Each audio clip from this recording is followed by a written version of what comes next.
Perfect greetings.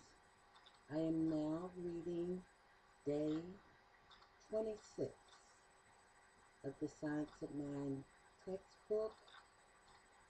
I'm continuing with the section titled How to Use It.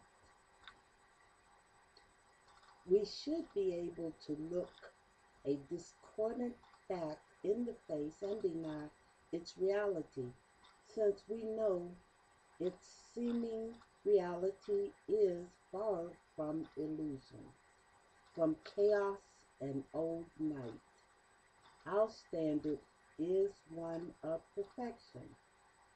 Be ye therefore perfect, even as your Father which is in heaven is perfect. From Matthew 5:48. We should be able to look at a wrong condition with the knowledge that we can change it. The realization that we have this ability must be gained by the application of our knowledge.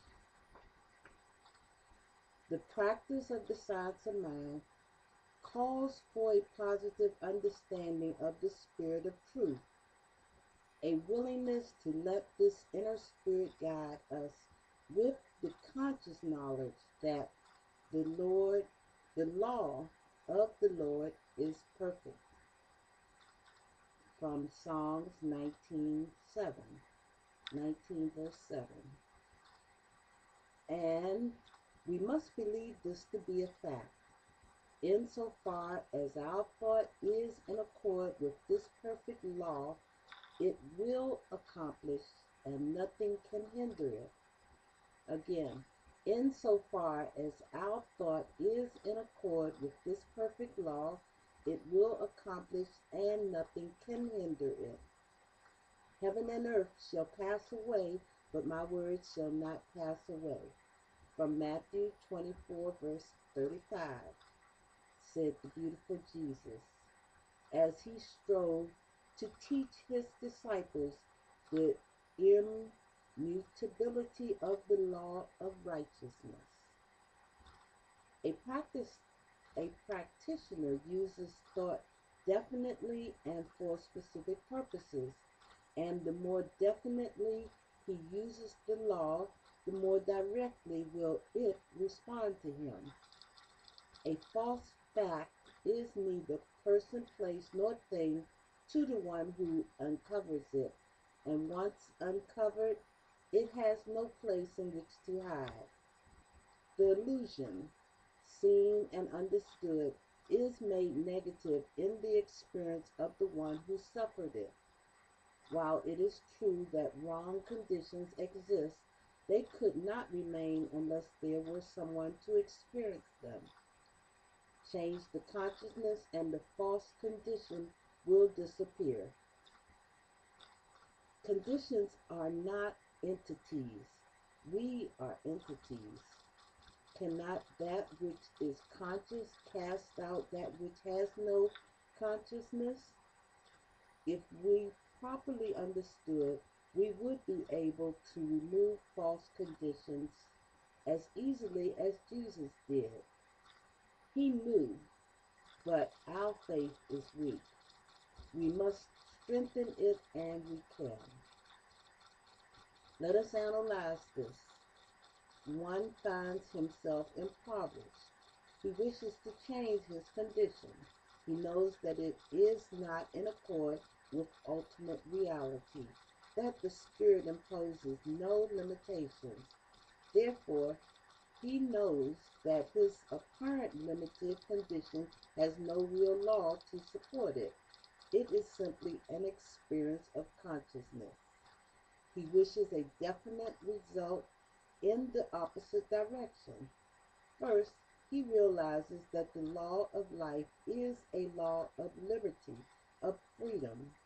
He now states that this law of liberty is flowing through him and into all his affairs, but the image of his limitation persists. Here is a definite contradiction of his statements of freedom. Right here, He must stop and declare that these images of limitation are neither person, place, nor thing, that they have no power, personality, nor presence, and no real law to support them.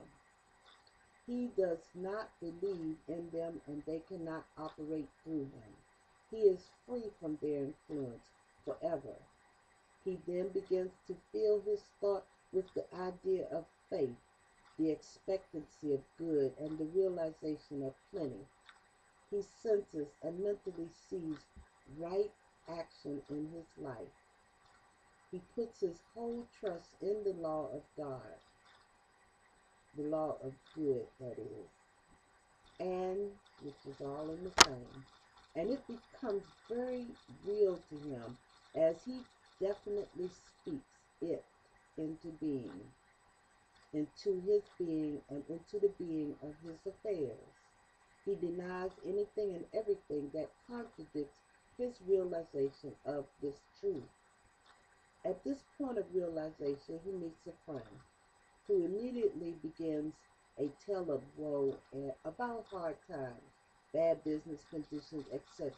And should he listen to this tale of the serpent, he might reverse his previous affirmations and make negative his former mental and spiritual concept. This does not mean that he should refuse to hold conversation with people for fear they will neutralize the position which he has taken in his mind, but he should refuse mentally to accept the false position. Then he can talk with anyone and not be disturbed. The time will come when we will be our conversation be in heaven. That is, the time will come when we will let our conversation be in heaven and refuse to talk about, read, or think about those things that ought not to be. But someone will say, should we refuse to look at sickness, poverty, and unhappiness? This is not what we are discussing.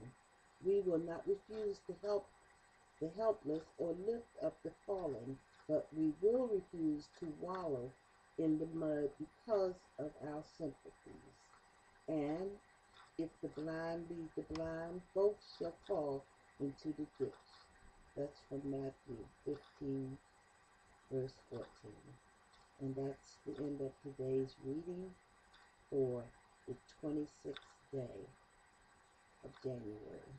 God bless.